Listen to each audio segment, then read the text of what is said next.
நமக்கு கிருபை பாராட்டினார் இல்லையா? அல்லேலூயா. ஆண்டுடைய பிரசனத்தை உணர்ந்தீங்களா? ஆமே. அதன் பிறகு ஒரு நல்ல ஒரு வாழ்த்து செய்தியை கேட்டோம். தேசத்தின் நன்மையை புசிக்க ஆண்டவர் நமக்கு கொடுத்த வாக்கு தத்தத்தின் ஒரு வாழ்த்துதல் செய்தியை கேட்டோம். ஆண்டவருக்கு மகிமை உண்டாகட்டும். தொடர்ந்து இந்த 8ஆம் ஆண்டு நிறைவடைந்து இந்த ஊழியத்தின் 9ஆம் ஆண்டு துவக்கத்திலே ஆண்டவர் நமக்கு கொண்டு வந்திருக்கிறார். அல்லேலூயா. உங்க எல்லாருக்கும் ஹாப்பி நியூ இயர் சொன்னீங்களா? யாருக்காவது ஹாப்பி நியூ இயர் சொன்னீங்களா? அது ஜனவரி 1ஆம் தேதி தானே சொல்லுவோம். அப்படியா? இந்த ஊழியத்துக்கு இது புது வருஷம் தானே. அல்லேலூயா. பக்கத்துல சொல்லுங்களேன், ஹாப்பி நியூ இயர் சொல்லுங்களேன். கையை பிடிச்சி சொல்லுங்க, ஹாப்பி நியூ இயர். அல்லேலூயா. கர்த்தர் நல்லவர். உங்க பாஸ்டர் சொன்னாரு 9ஆம் தேதி வரை பார்த்துட்டு இருக்கிறோம், 10ஆம் தேதியை பார்ப்போம் அப்படின்னு. எத்தனை பேர் விசுவாசிக்கிறீங்க 10ஆம் தேதி பார்ப்போம் அப்படின்னு? அல்லேலூயா.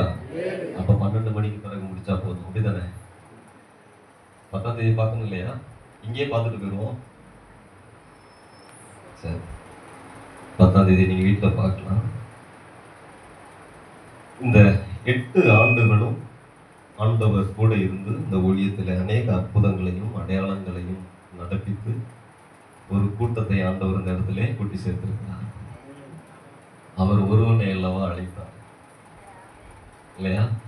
ஒருத்தன் அழைச்சி பூமியின் கரையாந்தரத்தில் இருந்து அவர் அழைத்து வந்து இங்கே பழிக்கு பெருக செய்திருக்கிறார். ஆண்டவருக்கு மகிமை உண்டு. கரங்களை தட்டி ஆண்டவர் மகிமை உண்டார். இயேசு கிருபையில் ஊழியத்தின் சார்பாக இந்த ஊழியத்திற்கு எங்களுடைய வாழ்த்துக்களை நாங்கள் தெரிவிக்கிறோம். ஆமென். உங்களுக்கும் உங்களுடைய சபை போதகர்களுடைய குடும்பத்திற்கும் ஆண்டவர் இயேசுவின் நாமத்தினாலே வாழ்த்துக்கள். ஆண்டவர் வருகை பரியந்தம் இந்த ஊழியம் நிலைத்திருக்க ஆண்டவர் கிருபை பாராட்டுவாராக. அல்லேலூயா. ஆமென். பூமியின் கடையாந்தரத்தில் இருந்து அழைத்து வந்த தேவன் அடுத்த பகுதிக்கு செல்வதற்கு ஆண்டவர் உதவி செய்வார்.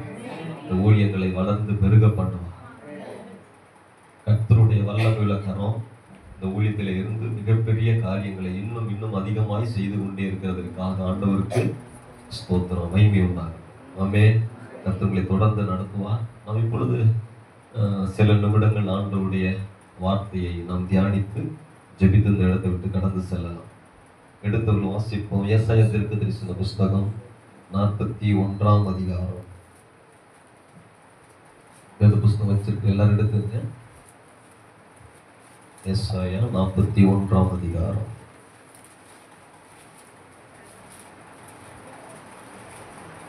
எங்க இருக்காரு? கண்டுபிடிச்சீங்களா?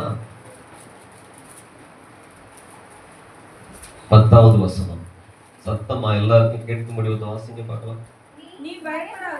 நீ பயப்படாதே, நான் உன்னுடனே இருக்கிறேன். திகையாதே, நான் உன் தேவன். நான் உன்னை பலப்படுத்தி உனக்கு சகாயம் பண்ணுவேன். என் நீதியின் வலது கரத்தினால் உன்னை தாங்குவேன். கண்களை மூடி வேதத்தின் மகத்துவங்களை, வேதத்தில் உள்ள அதிசயங்களை பார்க்க நம்முடைய கண்களை திறக்கும்படி அவரை நோக்கி ஜெபிக்கலாம். நீரே என் தஞ்சம், நீரே என் கோட்டை, நீரே என் ரட்சகர், நீரே ராஜா. எல்லாரும் சொல்லுவோம். நீரே என் தஞ்சம், நீரே என் கோட்டை, நீரே என் ரட்சகர், நீரே ராஜா. நான் உம்மை தேடுவேன் நாள்தோறும், நான் உம்மை நேசிப்பேன் வாழ்நாளெல்லாம். எனதெல்லாவற்றிலும் நான் உம்மை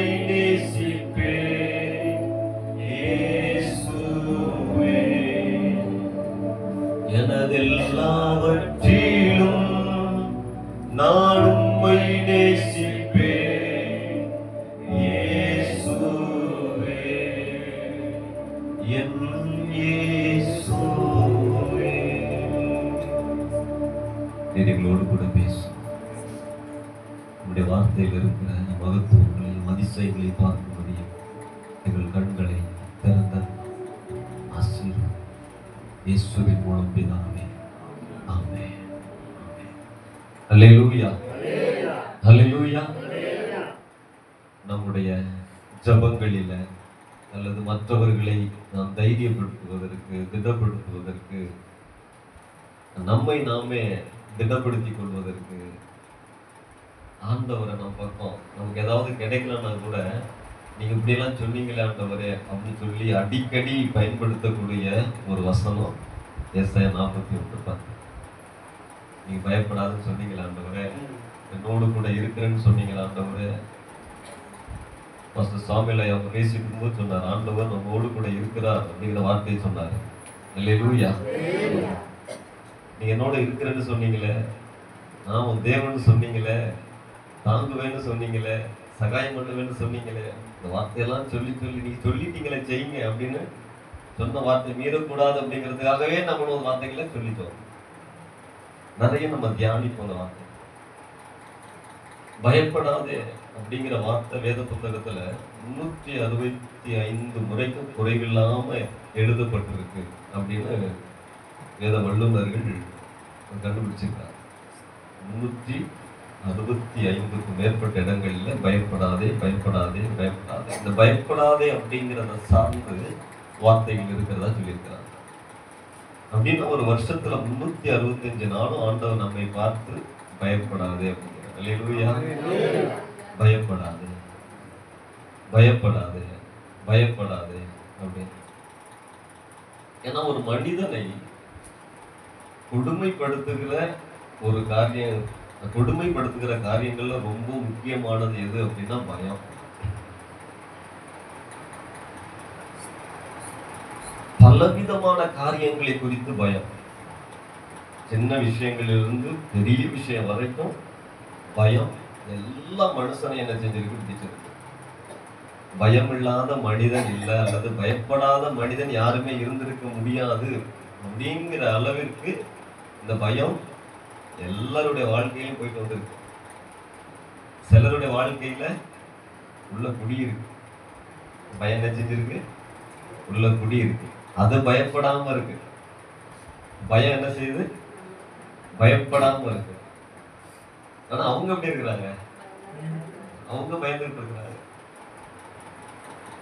ஆண்டவர் நம்மளை பார்த்து பயப்பட வேண்டாம்னு சொன்னார். இப்ப பயத்திற்கு நம்மை பார்த்து பயம் வர வேணும். நான் பேச புதுசா இருக்கா? பயத்திற்கு நம்மை பார்த்து பயம் வேணும். என்னுடைய மாமனார் வீட்டுக்கு நான் போவேன். அவங்க கத்தோலிக்கத்துல தான் இருக்கிறாங்க. என்ன மறந்துருப்பாங்க. சில நேரங்களில் என்ன செய்வாங்கன்னா, வீட்டுக்கு போயிட்டு வரும்போது நான்வெஜ் சமைச்சிருந்தாங்கன்னா கொடுத்து விடுவாங்க, பேக்கிங் பண்ணி கொடுத்து விடுவாங்க.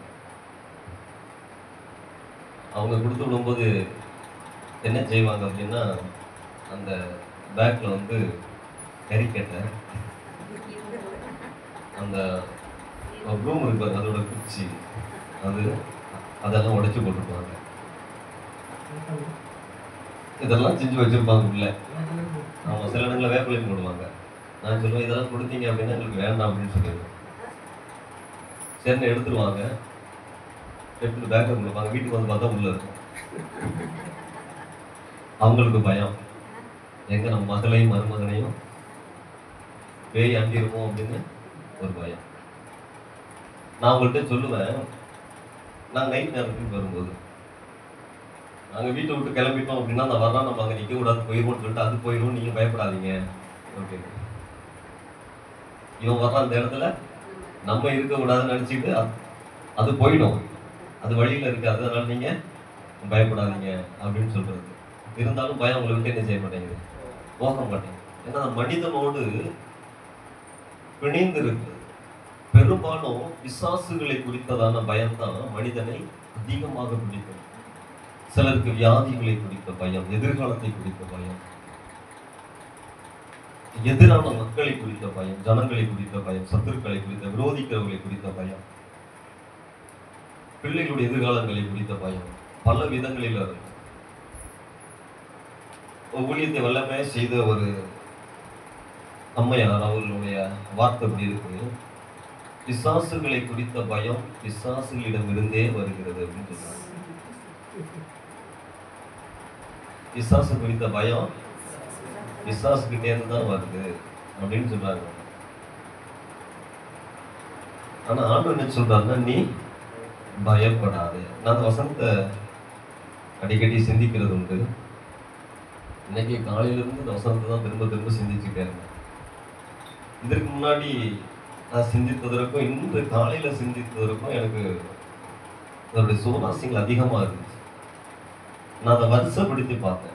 ஆண்டவர் பயப்படாதுன்னு சொல்றாரு, ஏன் பயப்பட வேண்டாம்னு சொல்றாரு, அப்படியெல்லாம் நினைச்சு அதை சிந்திக்கும் பொழுது ஆண்டவர் சில காரியங்களை வெளிப்படுத்தினார். நீ பயப்படாதே, நான் உன்னோடு இருக்கிறேன், திகையாதே, நான் உன் தேவன், நான் உன்னை பலப்படுத்தி உனக்கு சகாயம் பண்ணுவேன், என் நீதியின் வலது கரத்தினால் உன்னை தாங்குவேன். இந்த நீதியின் வலது கரத்தினால் நம்மை தாங்குறது, அதை நம்ம கொஞ்சம் சிந்திப்போம் இல்லையா? அதற்கு முன்னாடி நான் அந்த வசனத்தை பெரும்பாலும் எப்படி படிப்பேன் அப்படின்னா, நான் உன்னோடு இருக்கிறபடினால நீ பயப்படாத, நான் உனக்கு தேவனா இருக்கிறபடினால நீ கலக்காத. எப்படி? நான் உன்னோடு இருக்கிறபடினால நீ பயப்படாத, உனக்கு நான் தேவனா இருக்கிறதுனால நீ திகையாது, நான் உன்னை என்ன செய்றேன், நான் பலப்படுத்துறேன்.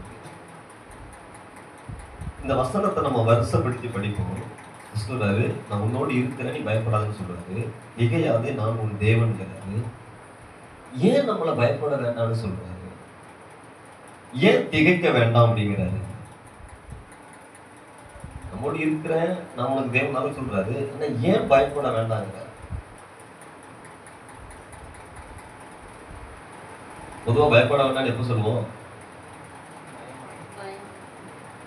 ஏதோ ஒண்ணு நமக்கு எதிராக ஏதோ ஒண்ணு நடந்து கொண்டு இருக்கும் பொழுது அது நம்ம என்ன செய்யும்? பயம் கொடுக்கும். நம்ம என்ன செய்வோம்? ஆண்டவர் நம்மளை வந்து பயப்பட வேண்டாம் சொன்னா, நல்ல தைரியமா இருக்கிறவளை பார்த்து பயப்பட வேண்டாம் சொன்னா எப்படி இருக்கும்? நான் பயப்படாம தான் இருக்கிறேன், நான் ஸ்ட்ராங்கா தான் இருக்கேன். இந்த குடிச்சிட்டு சொல்லுவாங்க, அது கிடையாது இல்லையா? அவங்க சொல்லுவாங்க, நான் ஸ்ட்ராங்கா தான் இருக்கிறேன், ஸ்டெடியா தான் இருக்கேன், நான் எதுக்கும் பயப்பட மாட்டேன் அப்படின்னு. சாதாரணமாகவே ஒரு நபரை பார்த்து ஆண்டவர் சொல்ல, நீ பயப்பட வேண்டாம் அப்படின்னா ஏதோ ஒன்றை குறித்த பயம் அந்த மனிதனுக்குள்ளே இருக்கிறது இல்லையா? இந்த வசனத்தை ஆண்டவர் முடிக்கும் போது சொல்றாரு, என் நீதியின் வலது கரத்தினால் உன்னை தாங்குவேன். அந்த தாங்குவேன் அப்படிங்கிற வார்த்தைக்கு என்ன? எப்ப தாங்குவாரு? எப்ப தாங்க வேண்டும்? ஒருத்தரை கீழே விழப்போகிற சமயத்துல, தடுமாறுகிற சமயத்துல, சுவர்ந்து போன நேரத்துல, அப்பதான் என்ன செய்யணும்? இந்த தாங்குவது தேவைப்படுது. இன்னொரு அர்த்தம் ஆதரிக்கிறதை குறித்து சொல்லுது. இதுக்கு இன்னொரு அர்த்தம் என்ன இருக்கு? ஆதரிக்கிறது.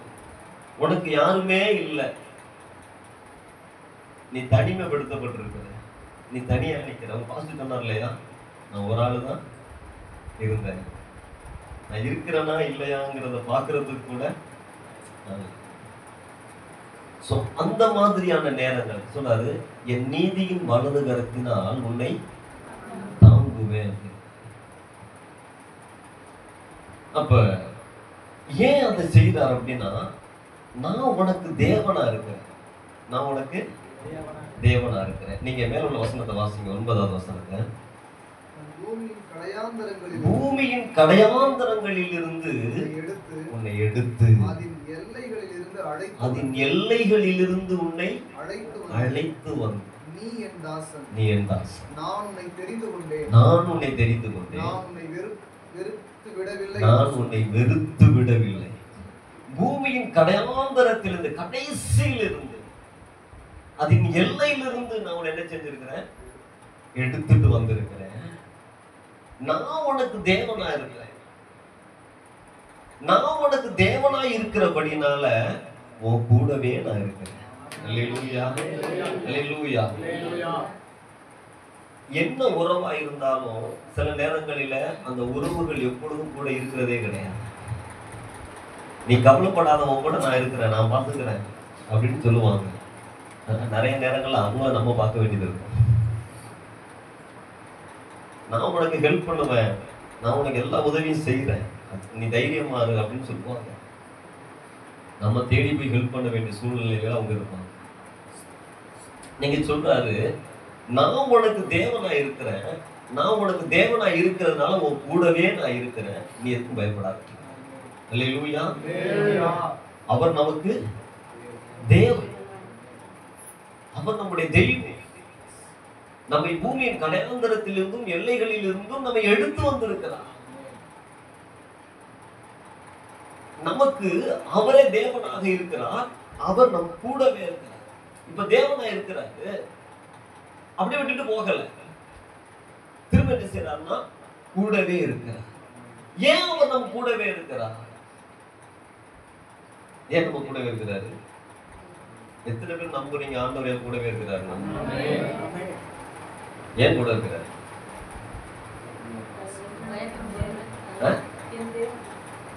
பயப்படுங்க, நம்ம பயப்படுவங்க தான் கூட இருக்கிறாரா? சொல்லுங்க. எனக்கு உதவி செய்வார், நான் உன்னை பலப்படுத்தி உனக்கு சகாயம் பண்ணுவேன், நான் உனக்கு உதவி செய்யும்படியாக நான் கூடவே இருக்கேன். அல்லேலூயா. உனக்கு உதவி தேவைப்படுகிறது, அதனால நான் என்ன பண்றேன், உனக்கு கூடவே இருக்கேன். அவருடைய உதவி எப்படி இருக்கு அப்படின்னா, நான் உன்னை பலப்படுத்தி அப்படின்னா அந்த நபர் எப்படி இருக்கிறாருங்க? பலவீனப்பட்டு இருக்கிறான். இந்த இடத்துல யாக்கோபை பார்த்து சொல்றாரு, இஸ்ரவேலை பார்த்து ஆண்டு சொல்றாரு, அவன் பலவீனப்பட்டு இருக்கிறான், ஆதரவு இல்லாம இருக்கிறான், தடுமாற்றமான ஒரு சூழ்நிலை, சோர்ந்து போன ஒரு நிலை, மனம் உடைந்த ஒரு நிலை, தனிமைப்படுத்தப்பட்ட ஒரு நிலை, எதிரான சூழ்நிலைகள். இந்த சொல்றாரு, நான் உன்னை பலப்படுத்துறேன். இப்படி ஒரு மனிதனுக்கு எதிராக எழும்புகிற எல்லாவற்றையும் பார்த்து அவன் பலவீனம் அடைஞ்சிட்டான்.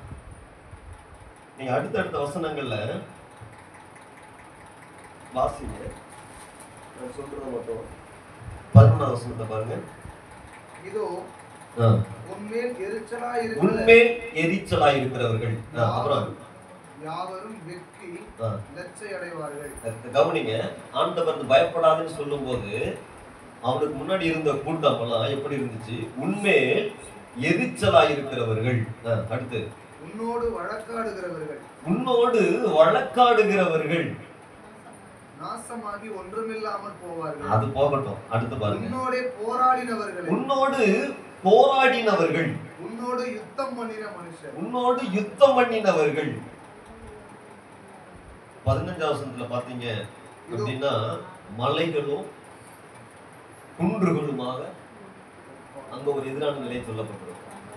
சோ அந்த வார்த்தை பயப்படாதேன்னு சொல்லும் பொழுது அதற்கு முன்னாடி அந்த மனிதனுக்கு எப்படிப்பட்ட சூழ்நிலை இருந்துச்சு அப்படின்னா, எந்த நேரமும் அந்த மனிதன் மேல் எரிச்சலாகவே இருக்கு. எங்கேயோ இருந்து வந்துகிட்டு என்னையா பண்ணிட்டு, இவங்க மட்டும் வித்தியாசமா இருக்கும், என்ன சொன்னாலும் கேட்கும், நம்மளோட கலந்து கொள்ள மாட்டேங்கிறாங்க. உங்களை குறித்த ஒரு எரிச்சல் ஜனங்க. வழக்காடுகிறவர்கள், நம்ம மேல கேஸ் போடுறது, பஞ்சாயத்துல போய் சொல்றோம் இல்லையா? நம்ம கிராமத்துல பஞ்சாயத்துல எல்லாம் சொல்லி எந்த நேரமும் வழக்கு கேஸ் அப்படின்னு ஒரு பக்கம் பண்ணுவாங்க. போராடுவோம், எந்த நேரமும் போராடிக்கிட்டே இருக்கு, சண்டைக்கு வரும். சில நேரங்கள்ல சிலருக்கு அடியெல்லாம் கூட என்ன செய்யும், விழும். இந்த மாதிரியான சூழல் இருக்கும்போது அவன் அப்படி சோர்ந்து போய், எல்லாம் எனக்கு எதிராக இருக்கு, எனக்கு சப்போர்ட் பண்ண யாரும் இல்லையே அப்படின்னு நினைக்கக்கூடிய அந்த சூழல்ல ஆண்டவர் சொல்றாரு, நான் உன்னை பலப்படுத்துகிறேன். அல்லேலூயா. எதற்கு பலப்படுத்துகிறாரு? உனக்கு எதிராக இருக்கிற எல்லாவற்றுக்கும் எதிராக நான் உன்னை பலப்படுத்துகிறேன் அப்படிங்கிறாரு. அல்லேலூயா. உனக்கு எதிராக இருந்து உன்னை எதெல்லாம் பலவீனப்படுத்திச்சோ அதற்கு எதிராக நான் உன்னை என்ன செய்யறேன், பலப்படுத்துகிறேன். இப்ப நீ எதுக்கு முன்னாடி பலவீனப்பட்டு நின்னியோ அதுக்கு முன்னாடி ஸ்ட்ராங். அல்லேலூயா. நான் உன்னை பலப்படுத்தி உனக்கு என்ன செய்ய போறேன், உனக்கு உதவி செய்ய போறேன். நீ பயப்படாத, வெயிட் பண்ணு. நீ நிறைய நேரங்களில நம்மை பயமுறுத்துறவைகளை நினைத்து நிறைய பேர் நம்மளை பயமுறுத்துவதற்கு அதெல்லாம் நினைச்சு கலங்கி போயிடலாம், சோர்ந்து போயிடலாம். ஆன்ம தைரியப்பட்டு பயப்படாது. நான் தான் உனக்கு தேவனா இருக்கிறேன், நான் தான் உனக்கு தேவனா இருக்கிறேன், நான் உன் கூடவே தானே இருக்கிறேன், நீ ஏன் பயப்படுற? இப்ப அவர் நம்மளை என்ன செய்யறாரு? பலப்படுத்துகிறார். அல்லேலூயா. எதற்கு முன்னாடியெல்லாம், யாருக்கு முன்னாடியெல்லாம் பலவீனப்பட்டு தலை குனிந்து நின்றோமோ அதே இடத்துல தேவன் நம்மை பலப்படுத்துகிறார். அல்லேலூயா. இறைமையை பார்த்து சொல்றாரு, உன் நெற்றிய வெண்கலம் போல நம்ம இரும்ப போல அந்த மக்களுக்கு முன்னாடி என்ன பண்ணலாம்? தைரியம் பண்ணலாம், நீ அஞ்சவே வேண்டாம், கலங்கவே வேண்டாம், பயப்பட வேண்டாம். தீர்க்கதரிசியை பார்த்து சொல்றாரு. நம்மை பார்த்து நான் உன்னை பலப்படுத்துறேன், என் நீதியின் வலது கரத்தினால் உன்னை தாங்குவேன், நான் உன்னை ஆதரிக்கிறேன் அப்படிங்கிற. இப்ப நம்மை ஆதரிப்பதற்காக தேவன் நம்மோடு கூட இருக்கிறார். அல்லேலூயா. அவர் உங்களை விசாரிக்கிறவரானபடியா, அவர் உங்களை விசாரிக்கிறவரானபடியா, அவர் நம்மை விசாரிக்கிறவர், நம்மை தாங்குகிறவர். உன் பாதம் கல்லில் இடராதபடிக்கு என்ன செய்வாரா? யார் ஏந்திட்டு போவாங்க? அவங்க எப்படி ஏந்திட்டு போவாங்க? அவங்க எப்ப ஏந்திட்டு போவாங்க? அவர் தம்முடைய தூதர்களுக்கு கட்டளையிடுவாங்க. அந்த ஆர்டர் வரும் இல்லையா? உடனே என்ன செய்யறாங்க? என் பிள்ளை தடுமா சீக்கிரமா கீழே விழ போகுது. ஒரு சம்பவம், ஒரு பெரிய தேவனுடைய ஊழியக்காரர் நடந்த சம்பவம். ஒரு பெரிய தேவனுடைய ஊழியக்காரர் ஒரு பெரிய மீட்டிங்ல பேசிட்டு இருக்காரு. அப்பொழுது ஒரு பெரிய முரடன் ஒரு பட்டயத்தை எடுத்து, ஒரு பெரிய கத்தி எடுத்துக்கிட்டு வெட்டுறது வந்துட்டாங்க. ஊழியக்காரன் கிட்ட வந்துட்டார், பிரசங்கம் பண்ணிட்டு இருக்கிறாரு. ஜனங்கள் எல்லாம் அப்படியே தகைச்சு போய் நிற்கிறாங்க. ஒரு sound, mister Michael, what are you doing அப்படின்னு சவுண்ட். மிகாயல், என்ன செய்யற அப்படின்னு சொல்லி வந்த மனுஷன் அப்படியே ஸ்டன் ஆகி நிற்கிறான், அசையவே. பாஸ்டர் பிரசங்கம் பண்ணிட்டு இருக்க, ஓங்குன கை அப்படியே இருக்கப்பட்டதோட பிரசங்கம் பண்ணி முடிச்ச பிறகு அந்த மனுஷனுக்காக ஜெபம் பண்ணி இயேசுவின் நாமத்தில் போன்னு சொன்னாரு. கீழே பொத்து மிகாயல் இருக்கிறது தேவனுடைய ஒரு தூதன். நிஜமா நடந்த சம்பவம். சோ நம்மை தாங்குவதற்கு தேவன் எப்பொழுதும் விழிப்பாக இருக்கிறார். அல்லேலூயா. அவர் எப்பொழுதும் ஆயத்தம் உள்ளவராக இருக்கிறார். நான் சொல்றேன், நீ பயப்படாத, நான் தான் கூடவே இருக்கிறேன். பிரச்சனையே என்ன அப்படின்னா, நம்ம கூட அவரை வச்சுக்கிட்டே பயப்படுறோம் பாத்தீங்களா? அதுதான் அவரை வச்சுக்கிட்டே பயப்படுறோம் பாருங்க. எங்க அப்பா யார் தெரியுமா? நீங்க ஆண்டவரை பத்தி அவர் பயங்கரமானார் அப்படின்னு சொன்னீங்கன்னா என்ன வார்த்தை சொல்லுவீங்க? என்ன சொல்லுவீங்க? ஆண்டவரை பத்தி நல்லா சொல்லணும், அவர் வந்து ரொம்ப ரொம்ப வல்லமை உள்ளவர், அவர் பயங்கரமானவர் அப்படிலாம் சொன்னீங்கன்னா அவருக்கு என்ன பேர் சொல்லுவீங்க? யூத ராஜசிங்கம், சர்வ வல்லவர்.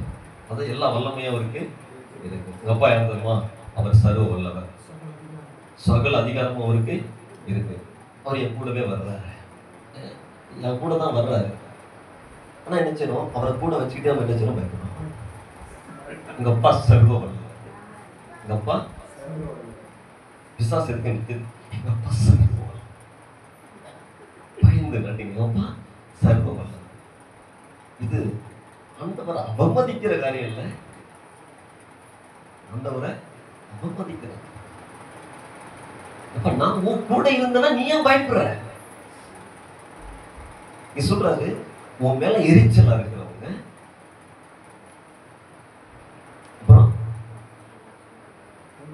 உன்னோடு வழக்காடினவங்க, உன்னோடு யுத்தம் பண்ணினவங்க, உன்னோடு போராடினவங்க எல்லாமே உன்னோட இருக்கிறாங்க. நீ பயப்படாத, நான் உன் கூட இருக்கிறேன். அப்பா அவனுடைய எரிச்சல் நம்ம என்ன செய்யும்? அவன் போடுற கேஸ் என்ன பண்ணும்? அவன் தொடங்குற யுத்தம் என்ன செய்யும்? உன்னோட இருக்கிறேன். உன்னோடு போராடுகிறவர்களை போராடி மேற்கொள்ள நான் உன்னை பலப்படுத்துகிறேன். அல்லேலூயா. உன்னோடு யுத்தம் பண்ணுகிறவர்களை மேற்கொள்ள நான் உன்னை பலப்படுத்துகிறேன்.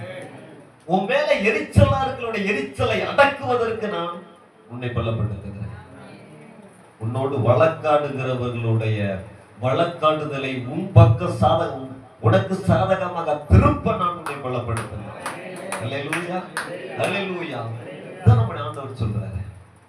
அவர் சொல்றாரு, என் நீதியின் வலது கரத்தினால் உன்னை தாங்குவேன். இது எல்லாமே இந்த உதவி இருக்கு பாத்தீங்களா? நான் உனக்கு சகாயம் பண்ணுவேன். அவர் பண்ற உதவி எங்க இருந்து வருது? நான் உனக்கு சகாயம் பண்ணுன்னு சொல்றாருல்ல, அது எங்க இருந்து வருதுன்னு சொல்லப்பட்டிருக்கேன். என் நீதியின் வலது கரத்தினால். அந்த உதவி எங்க இருந்து வருது? நீதியின் வலது கரம். அந்த வார்த்தையை சொல்லணும், வெறும் வலது கரம் இல்ல, நீதியின் வலது கரம் இல்லையா? நீதியின் வலது கரத்தினால், அந்த நீதியின் வலது கரத்திலிருந்து எனக்கு ஒரு உதவி வருகிறது என்றால் அந்த உதவி எப்படிப்பட்ட உதவியா இருக்கும்? நீதியாகத்தான் இருக்கும். அல்லேலூயா சொல்லுங்க. அநீதியான உதவி ஆண்டவருடைய கரத்திலிருந்து நமக்கு வரவே வராது. அநியாயமான உதவி நமக்கு ஆண்டவருடைய கரத்திலிருந்து வரவே வராது. தேவன் நம்மை நடத்துகிறதா இருந்தாலும் சரி, நமக்கு உதவி செய்கிறதா இருந்தாலும் சரி, அது நீதியாகத்தான் இருக்கும். அல்லேலூயா. சங்கீதம் 23 எல்லாருக்கும் நல்லாவே தெரியும். அவர் சொல்றாரு, நீதியின் பாதைகளில் அவர் தம்முடைய நாமத்தின் நிமித்தம் என்னை தேற்றி நீதியின் பாதையில் நடத்துகிறார். அந்த முழு சங்கீதத்தை நீங்க வாசிச்சீங்கன்னா அவர் எங்க எல்லாம் நடத்திட்டு போனார்னு இருக்கும். எங்க நடத்திட்டு போறாரு? புல்லுள்ள இடங்களுக்கு நடத்தி செல்லுகிறார். அமர்ந்த தண்ணீர் அண்டை நடத்தி செல்லுகிறார். அப்புறம் மரண இருளின் பள்ளத்தாக்கின் வழியா நடத்தி செல்லுகிறார். அப்புறம் என்ன ஒண்ணு இருக்க? சத்துருக்களுக்கு முன்பாக அங்கேயும் போறோம். சத்துருக்கள் கூட்டத்துக்குள்ளேயும் நம்ம நடத்திட்டு போறாரு. மரண இருளுகளுக்குள்ளேயும் நம்ம நடத்திட்டு போறாரு. பசுமையான மேய்ச்சல் உள்ள இடத்துக்கு நடத்திட்டு போறாரு. அமர்ந்த தெளிந்த தண்ணீர் அண்டைக்கு நம்ம நடத்தி கொண்டு செல்கிறார். ஆனா இதெல்லாம் எப்படி தெரியுமா இருக்குமா? அவர் நடத்திட்டு போற பாதை நீதியாகத்தான். இந்த பசுமையான மேய்ச்சல் புல்வெளியும் அமர்ந்த தண்ணீரும் எதை குறிக்கிறது என்றால், அவர் நம்மை ஆதரிக்கிறது, நம்மை போஷிக்கிறது, நமக்கு உதவி செய்கிறது, நமக்கு நன்மைகளை வரப்பண்ணுவது. இது எல்லாமே நீதியான வழியில தான் வரும். அல்லேலூயா. கர்த்தரை மெய்ப்பராக கொண்டு அவரை பின்பற்றுகிற நம்ம ஜனத்திற்கு வரக்கூடிய சாப்பாடு நீதியின் வழியில சம்பாதிக்கப்பட்ட சாப்பாடா? அல்லேலூயா. அந்த மனிதனுடைய கரங்களில் இருக்கிற பணம் நீதியான வழியில சம்பாதிக்கப்பட்ட பணமாக இருக்கும். நம்ம வீட்டுல இருக்கிற ஒவ்வொரு பொருளும் நீதியின் வழியில வந்த பொருளாக இருக்கும். நம்ம கையில் இருக்கிற பர்ஸ்ல இருக்கிற ஒவ்வொரு ரூபாயும் நீதியின் வழியில வந்த பணமாக இருக்கும். ஏனென்றால் அந்த மனிதன் கர்த்தரை மேய்ப்பராக கொண்டு அவரை பின்பற்றி போகிறபடினால எந்த இடத்துல நீதி இருக்கோ அந்த இடத்துல மட்டும்தான் அவர் நடத்தி செல்வார். அல்லேலூயா. உங்க மேல எரிச்சலா இருக்கிறவர்களை நீங்கள் போராடி மேற்கொள்வதா இருந்தாலும் அவர் நீதியின் வழியில தான் அதை கொண்டு போய், குறுக்கு வழியில நம்ம அங்க கொண்டு போய் சேர்க்க மாட்டார். அல்லேலூயா, அல்லேலூயா. சொல்றாரு, நான் உன்னை நீதியின் வலது கரத்தினால உன்னை நான் தாங்குறேன். குறுக்கு வழியே வேண்டாம், குறுக்கு வழியே வேண்டாம். அநியாயமான பாதைகள் வேண்டாம், அநியாயமான சம்பாத்தியம் வேண்டாம். எல்லாமே நான் உனக்கு நீதியாகவே நியாயமாகவே நடக்க பண்ணுகிறேன் அப்படிங்கிறார்.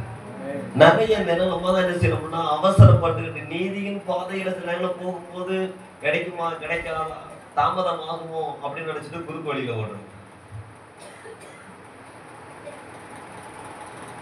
எவ்வளவு பயமாக இருந்தாலும், எவ்வளவு ஆபத்தான நேரமாக இருந்தாலும், நம் ஆண்டவரை சார்ந்து நிற்கும் பொழுது நமக்கு வர வேண்டிய உதவி அவருடைய நீதியின் கரத்தில் இருக்கிறார்.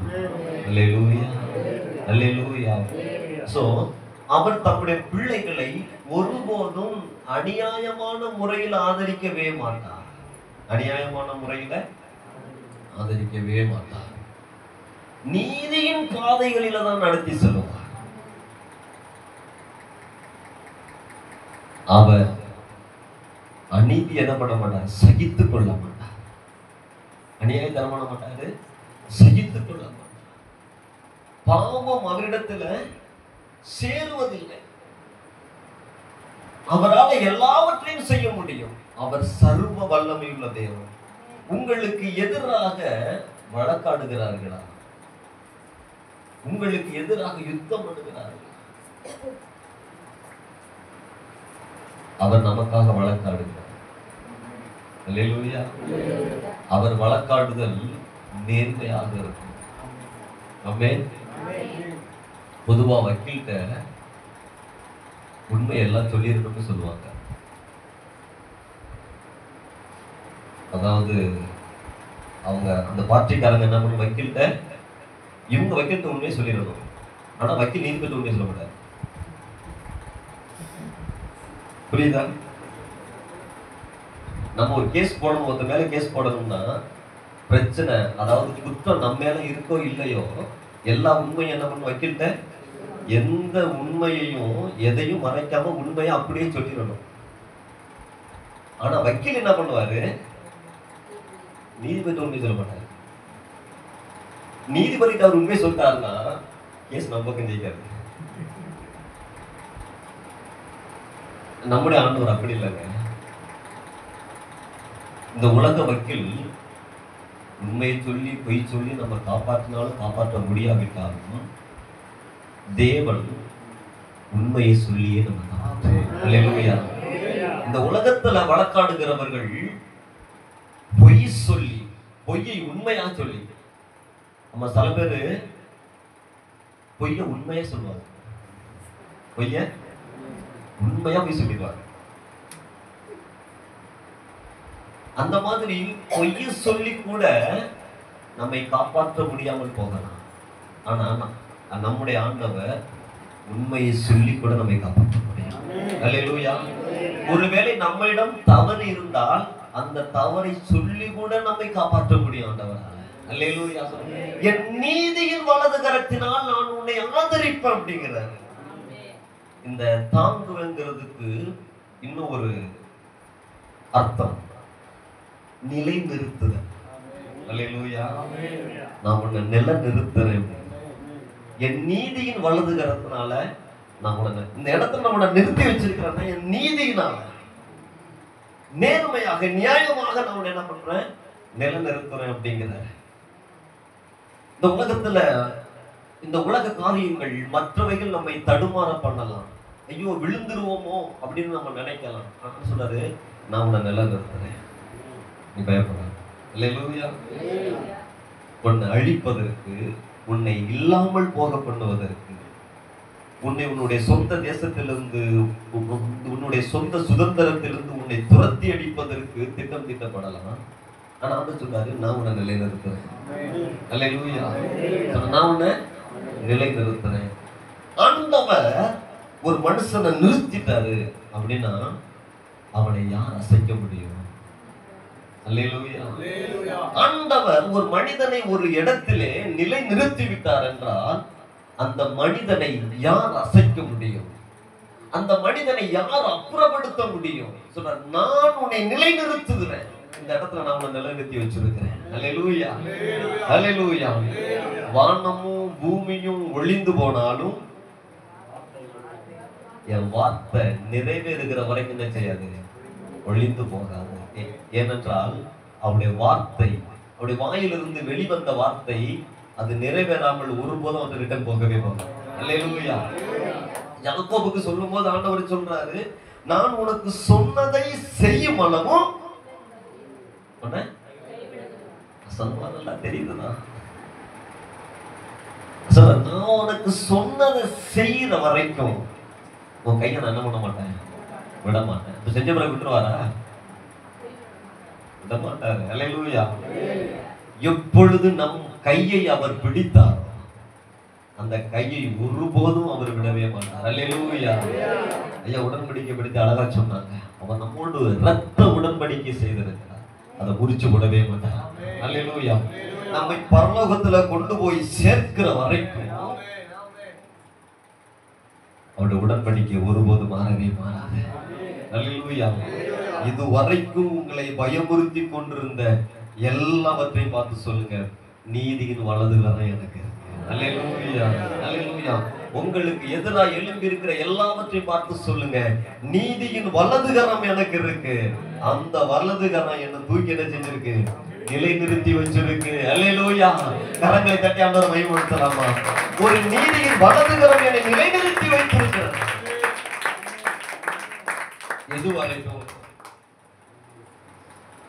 எது வரைக்கும் அவரு பிளான் பண்ணி வச்சிருக்கிறாரோ அது வரைக்கும் நாங்கதான் இருப்பேன். அல்லேலூயா. ஏனென்றால் நம்மை ஆட்கொண்டவர் அப்படிப்பட்டவர். கவனிங்க, ஒரு சம்பவம் எனக்கு ஞாபகம் வருது. இயேசு கிறிஸ்து இந்த உலகத்துல ஊழியம் செய்து கொண்டிருக்கும் பொழுது சில பரிசேயர்கள் வந்து என்ன சொல்றாங்க, ஆண்டவரே, ஏரோது உங்களை கொலை செய்ய பிளான் பண்ணிட்டு இருக்கிறான், நீங்க எஸ்கேப் ஆயிருங்க.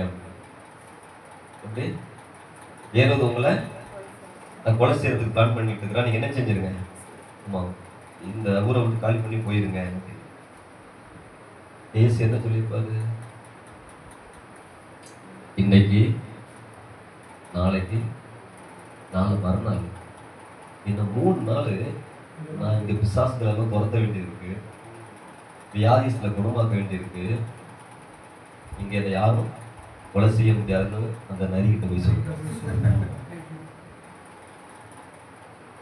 நம்முடைய ஆண்டவர் சொன்னாரு, அந்த நரிகிட்ட போய் சொல்லு, அவன் தந்திரம் உள்ளவன் இல்லையா, அவன்கிட்ட போய் சொல்லு, என்ன ஒன்றும் பண்ண முடியாது. இன்னைக்கு இல்லை, நான் இன்னும் 3 நாளும் இருக்க வேண்டியிருக்கு. இந்த 3 நாளும் நான் ஒளிஞ்சுக்கிட்டு இல்லை, நிறைய பிசாசுகளை துரத்த வேண்டியிருக்கு, நிறைய பிணியாளிகளை சுகமாக்க வேண்டியிருக்கு, நான் எப்படி போவேன்?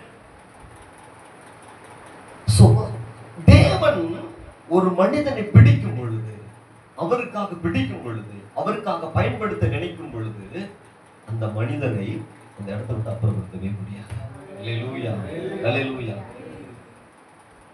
அந்த காற்பங்கு தேசத்துக்கு அவன் ராஜாவா இருந்தான். ஏரோது ராஜா. ராஜாவுக்கு செய்தி, நம்ம ராஜாவுக்கு செய்தி வந்து எப்படி போகுது, நீ என்ன ஒண்ணும் பண்ண முடியாது, அந்த நரி அப்படின்னு சொல்லி இருக்கிறார். ராஜாவோட நரின்னு சொல்லி இருக்கிறார். எவ்வளவு தைரியம் இருக்கு இல்லையா? அப்படி பேசினவர் தான் சொல்றாரு, நான் உன்னை நிலைநிறுத்தி வச்சிருக்கிறேன். என்னை எப்படி அந்த ஏரோது ராஜா என்னை அப்புறப்படுத்த முடியவில்லையோ, அதே போல உன்னை என்ன பண்ண முடியாது, அப்புறப்படுத்த முடியாது. உன்னுடைய இடத்துல உன்னை நான் நிலைநிறுத்தி வச்சிருக்கிறேன். அல்லேலூயா. உன்னுடைய சுதந்திரத்துல நான் உன்னை நிலைநிறுத்தி வச்சிருக்கிறேன். நான் உனக்கு கொடுத்த சுதந்திரத்துல, நான் உனக்கு கொடுத்த தேசத்துல, உனக்கு கொடுத்த அந்த பூமியில, அந்த காணியாட்சியில நான் உன்னை நிலைநிறுத்தி வச்சிருக்கிறேன். உங்களை எப்படியாவது இந்த இடத்தை விட்டு காலி பண்றதுக்கு முயற்சி பண்ணிட்டு இருக்காங்களா? உங்க சொத்தை பிடிக்கிட்டு உங்களை விரட்டி விடுறதுக்காக பிளான் பண்ணிட்டு இருக்கிறாங்களா? உங்களுக்கு விரோதமா செய்வன பில்லி சூன்யம்னு நிறைய முயற்சி பண்ணிட்டு இருக்கிறாங்களா? அவங்க வேலையை அவங்க பார்க்கட்டும், அவங்க வேலையை அவங்க பார்க்கட்டும், அது அவங்க வேலை. அதை அவங்க செய்யலன்னா அவன் சும்மா விட மாட்டான், அவங்கள அவன் தூண்டி விட்டுட்டே இருப்பான். அவன் செய்யட்டும், நம்ம வேலையை நம்ம பார்த்துக்கிட்டே இருப்பான். அல்லேலூயா. நம்ம வேலையை அவன் மிரட்டுறான மிரட்டிக்கிட்டே இருக்கணும், அவன் பேசுறாங்க பேசிக்கிட்டே இருக்கணும், அவன் திட்டம் போறாங்க திட்டம் போட்டுக்கிட்டே இருக்கணும். நம் கூட தேவன் ஒரு ஸ்பிரிச்சுவல் கவரிங் வச்சிருக்கிறார், ஒரு பாதுகாப்பு வச்சிருக்கிறார், ஒரு ஆவிக்குரிய பாதுகாப்பு வளையத்தை வச்சிருக்கிறார். நம்ம யாரும் எதுவும் செய்ய முடியாது. அல்லேலூயா. அல்லேலூயா. அவன் இந்த வருஷத்துல ஆண்டவர் இந்த சபைக்கு சொல்றார், நீ பயப்படாத, நான் உன்னோட இருக்கிறேன், நீ திகையாத, நான் தேவன், நான் உன்னை பலப்படுத்துறேன். இன்னும் எதுக்கெல்லாம் நான் பலப்படுத்த வேண்டியிருக்கு, நீ செய்ய வேண்டிய காரியங்கள் நிறைய இருக்கு. நீ சாதிக்க வேண்டியது நிறைய இருக்கு, உன்னால முடிய வேண்டிய காரியங்கள் நிறைய இருக்கு. அதெல்லாம் செய்யறதுக்கு உனக்கு பலன் இன்னும் தேவையா இருக்கு. நான் உன்னை பலப்படுத்துகிறேன். அல்லேலூயா. இது என்னால செய்ய முடியுமா? இதை நான் என்னால அடைய முடியுமா? இந்த இலக்கை என்னால தொட முடியுமா? அதெல்லாம் நான் உனக்கு கொடுத்தேன் அப்படின்னா அதை உனக்கு செய்யறதுக்கு நான் உன்னை பலப்படுத்துவேன். அல்லேலூயா. அல்லேலூயா. உனக்கு சொன்னதை நான் செய்யும் அளவும் உன் கண்ணை நான் மூட விட மாட்டேன். அல்லேலூயா. பேர் கண்ணை மூடல, நான் முடிக்க போறேன். சொன்னாங்க நான் உன்னை கைவிட மாட்டேன். வீணா நம்ம பயந்துக்கிட்டு இருக்கிறோம். வீணா நம்ம என்ன செய்யணும்? பயந்துக்கிட்டு இருக்கிறோம். கொஞ்சம் நம்ம யோசித்தோம். நிறைய நேரங்கள்ல இந்த பயம் என்ன செய்யும்னா பதட்டத்தை கொண்டு வரும். பதட்டப்பட்டுட்டோம்னா நம்மளால முடிஞ்ச காரியம் கூட முடியாது. ஒரு உதாரணம் உங்களுக்கு தெரியும், இருந்தாலும் ஞாபகப்படுத்துறேன். எலியினுடைய பவர் தெரியுமா உங்களுக்கு? எலிக்கு எவ்வளவு சக்தி இருக்கு. அந்த எலி எதையுமே சுரண்டாம பேசாம இருந்துச்சுன்னா அதனுடைய பல்லு 6 அடி நீளம் வரைக்கும் வளரும். அதனுடைய வாழ்நாள் அது ஒர்க்கு கொடுத்து கேட்கறதுனாலதான் அதுக்கு அந்த லிமிட்டோட இருக்கு. இப்ப அதுக்கு எவ்வளவு பவர் இருக்குன்னு சொல்லி பார்க்கலாம். ஒரு மலையை கூட என்ன செய்ய முடியும், அதால பாறையை கூட என்ன செய்யுது, உடைஞ்சு எடுக்க முடியும். அதே எலிதான் ஒரு எலிப்பொறி அந்த கட்டைக்குள்ள மாட்டி இருக்குன்னு வச்சுங்களேன், விடிய விடிய உள்ள சுத்திக்கிட்டே இருக்கும். பார்த்திருக்கீங்களா? காரணம் என்ன? பயமும் பதட்டம். இதுதான் பயத்தினுடைய தந்திரம். ஒரு பயம் அல்லது பதட்டம் ஒரு மனிதனுக்குள்ளே வரும் பொழுது அவனுக்குள்ள இருந்த பலத்தை அவனை மறக்க செய்து விடும். அந்த எலிக்கு பாதையை குடைய சக்தி இருக்கு. ஆனா தம்மா துண்டு ஒரு அந்த எலிப்பொறி கட்டையோட பழத்தை மிஞ்சி போனா 1 இன்ச்சு கனம் இருக்கும், அவ்வளவுதான். அது பதட்டம் இல்லாம பொறுமையா நிதானமா வேலை பார்த்துச்சுன்னா அதை குறைஞ்சிக்கிட்டு வெளில தப்பிச்சு போயிடும். மாட்டிக்கிட்டேனோ, இந்த வீட்டுக்காரங்க நம்மளை கொண்டுடுவாங்களோ அப்படியெல்லாம் நினைச்சு பயந்து உள்ள சுத்திக்கிட்டே கிடக்கு. கடைசி விடிய அப்படியே சுத்திட்டு கிடக்கு. இன்னும் நல்லா தூக்கி முடிச்சு காலை அடிச்சு கொண்டுடுவாங்க. நிறைய நேரங்களில நமக்குள்ள இருக்கிற பலம் வீணான பயத்தினாலும் பதட்டத்தினாலும் நம்மளால செய்ய முடிஞ்ச காரியத்தை கூட செய்ய முடியாம உள்ளேயே சுத்தி கொண்டிருக்கோம். ஆமேனா? ஆமேனா? அப்படியே ஆகட்டும். பயத்தை நீக்குமா? அல்லேலூயா. பயப்படாதேன்னு சொன்னவர் எதற்கும் பயப்படாதவர். அல்லேலூயா. நம்மை பயப்படாத என்று சொன்னவர் எதற்கும் பயப்படாதவர். அல்லேலூயா. எல்லாவற்றையும் துணிந்து நின்றவர். இந்த உலகத்துல 3.5 வருஷம் பொது வாழ்க்கை வாழ்ந்த இந்த 3.5 வருஷத்துல அவரை பயமுறுத்த ஒருத்தர் கூட இல்லை. அவரை யாருமே பயமுறுத்த முடியும். சிலுவையில் அறையும் பொழுது கூட அவர் பயந்தெல்லாம் நிற்கவே இல்லை. அவரை கைது பண்ண வந்தப்ப பயந்தெல்லாம் நிற்கல. பிளாத்து கேட்கிறான், நான் நினைச்சதான் உன்னை விடுதலை ஆக்க முடியும். இல்லப்பா, நீ என்னை விடுதலை ஆக்குறதுக்கு மேலேருந்து உனக்கு பர்மிஷன் வாங்கணும், இல்லைன்னா முடியாது. எவ்வளவு தைரியம் பேசுறாரு பார்த்தீங்களா? அதனால எதற்கும் பயப்படாதவர், எதற்கும் அஞ்சாதவர், எதற்கும் வல்லமை உள்ளவர் உங்க கூட இருக்கிறபடினால அவருடைய வார்த்தையை நம்புங்க. அல்லேலூயா. அவருடைய வார்த்தையை நம்புங்க. நீ பயப்படாதே, நான் உன்னோடு இருக்கிறேன்.